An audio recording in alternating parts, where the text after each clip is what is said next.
წინააღმდეგობის პლატფორმის სახელით მინდა გავაკეთო ძალიან ოფიციალური განცხადება იმ მოვლენებზე, რაც ტარდება და ჩატარდა გასულ ღამეს უკრაინაში, კიევის ასეთი სასტიკი დაბომბვა და კიდევ 9 რეგიონის უკრაინაში. ეს არის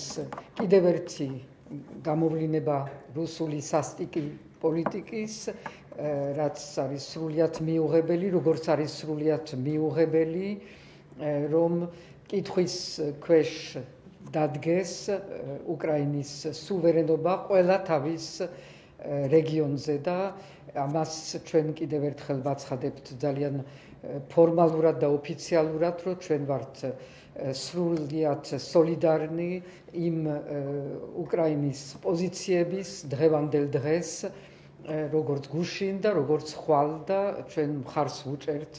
უკრაინის სუვერენობას და არ არსებობს ის, რომ რომელიმე ოკუპირებული ტერიტორიის მიმართ იყოს მოთხოვნა ამ ტერიტორიის აღიარების ჩვენი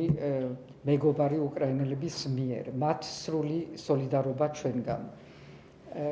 მეორე საკითხი, რომელზედაც ჩვენ ვიმჯერეთ დღეს და ასევე ძალიან სამწუხარო ჩვენი ქვეყნისთვის და ჩვენი ქვეყნის იმიჯისთვის, ეს არის ის ძალადობა, რაც ვნახეთ სასამართლოში. საქართველოს სასამართლომ უკვე გაითქვა სახელი თავისი უსამართლობით საზღვრების გარეთ. ეხლა კიდევ დაემატა ამას ძალადობა სასამართლოში, რაც არის სრულიად მიუღებელი და ის, რომ დღეს კიდევ კლინიკაში არის ერთ-ერთი იქ დაშავებული ადამიანი, რომელსაც მე როგორც მეუბნებიან ტვინის შერყივით არის კლინიკაში. ეს წარმოუდგენელი რამ არის და ჩვენი მიზანი ცხადი არის, საზოგადოების მთლიანად მიზანი არის, რომ დავიბრუნოთ სამართლიანი სასამართლო, ყველა მხრივ სამართლიანი სასამართლო. მინდა ასევე გაცნობოთ, რომ წინააღმდეგობის პლატფორმამ დააგზავნა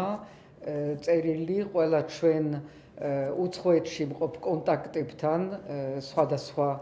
ქვეყნებში, სხვადასხვა ანაღმასრულებელ ხელისუფლებაში ან საპარლამენტო ხელისუფლებაში, სადაც ჩვენ წარმოვადგინეთ კოორდინაცია, ეს პლატფორმა და ასევე წარმოვადგინეთ რა არის ის მთავარი მოთხოვნები, რომელსაც აჟღერებს წინააღმდეგობის პლატფორმა და რომელიც არის ქართული საზოგადოების დღეს მთავარი მოთხოვნები, არაღიარება არალეგიტიმური ხელისუფლების, გაგრძელება მხარდაჭერის საზოგადოებისთვის, მოთხოვნა არჩევნების, ახალი არჩევნების, რითაც მხოლოდ და ეს არის ერთადერთი საშუალება, რითაც ეს ქვეყანა გამოვა ამ ღრმა კრიზისიდან და ცხადი არის ერთ-ერთი ყველაზე მთავარი მოთხოვნა ასევე პატიმრების განთავისუფლება, რადგანაც ეს უკვე გრძელდება ნამეტანი დიდხანს და მიუღებელი არის, რომ ცივილიზებულ ქვეყანაში ჩვენ კიდევ ვთვლით ჩვენ თავს ცივილიზებულ ქვეყანად, ასე უსამართლოდ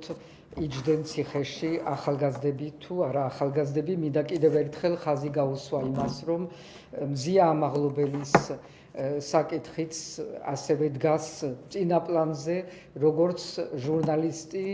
რეგიონებში მყოფი ჟურნალისტი ძალიან ძნელ პირობებში და არავის არ უნდა დავავიწყოთ მისი სახელი ამ ძალიან რთულ პირობებში მყოფი. კიდევ ერთი საკითხი, რომელიც ჩვენ განვიხილებთ და რომელზედაც ვიწყებთ მუშაობას სხვადასხვა საზოგადოების წარმომადგენლებთან,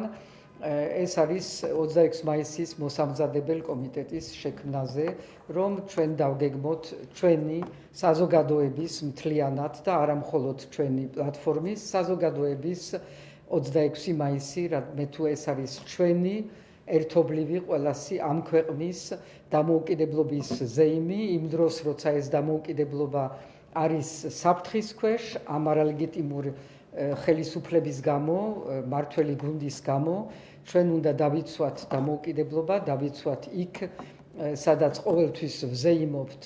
26 მაისს, ანუ რუსთაველზე და ამას გავაკეთებ, დავგეგმავთ ყველანი ერთად, ყველა საზოგადოების წარმომადგენლები, სხვადასხვა სეგმენტების ამ საზოგადოების.